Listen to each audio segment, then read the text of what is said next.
That's it for me today. Nice. Let's get on to some unrealistic things.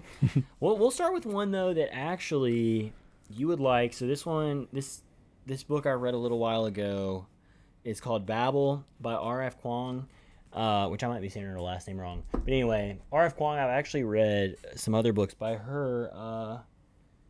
One of them's called, it's the Poppy War series. It's this trilogy down here.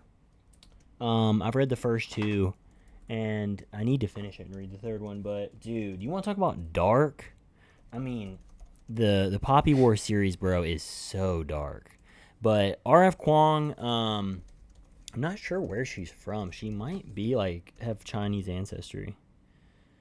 I can't remember. I know she's a contemporary Chinese studies from Oxford. So anyway, she's very interested in Chinese history. Mm-hmm. And it shows in her work, which is kind of cool. So this is a historical fantasy book, I would say. Mm-hmm. Babel is same thing with the Poppy War. So the Poppy War is a way more of a fantastical trilogy, but there's just a lot of parallels to mm-hmm. different events that happened in China. Mm-hmm. But anyway, and this has great ratings, by the way. I'll just hit this real quick. It's got 117,000, and it's got a 4.25 overall. So I think I gave it a 5. That's solid. I think I gave it a 5. It was good. And I think especially someone, if you've never really dove into fantasy and you want something that's a little bit easier to comprehend, as far as the world, because this book, just to give you some context, I'll read the little flap. It's set in Oxford, England, in 1836. Is the setting. Oh, okay. So the little inside flap says, an act of translation is always an act of betrayal. Oxford, 1836, the city of dreaming spires. It is a center of all knowledge and progress in the world, and at its heart is Babel, Oxford University's prestigious Royal Institution of Translation, the tower from which all the power of the empire flows. Orphaned in Canton and brought to England by a mysterious guardian, Robin Swift thought Babel a paradise until it became a prison. But can a student stand against an empire? So essentially, there's one main character here, one POV character. His name is Robin. He's someone who grows up. He's Cantonese, so from an area in China, and is essentially orphaned, brought over to England by this professor at Oxford, and it's about the translation institution there in Babel.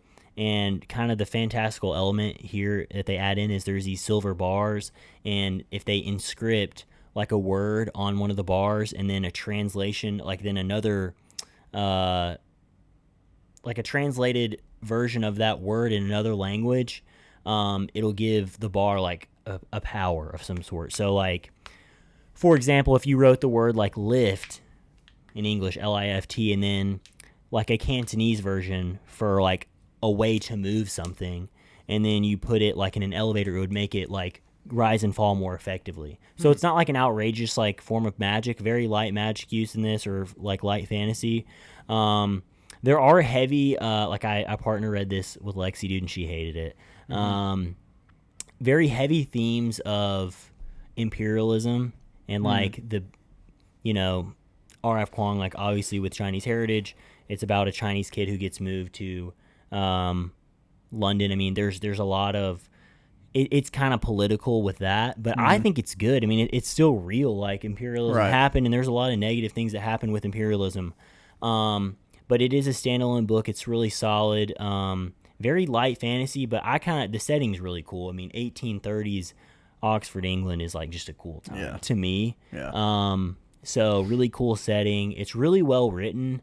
It may bog some people down because she gets really in the nitty gritty of word diction and the meaning of words, and so she really does her research on kind of giving you some correct information on just how we got the words that we got, and what where they came from and those sorts of things. So that could bog people down, but as far as an overall book, I mean, I really liked it. It's definitely not huge as far as world building, so it's easier to comprehend. It is a standalone. And dude, it's dramatic. I mean, it's pretty dark, I would say. But I did like it. If I was going to give it on a scale of 10, I don't know if I'd give it a 9.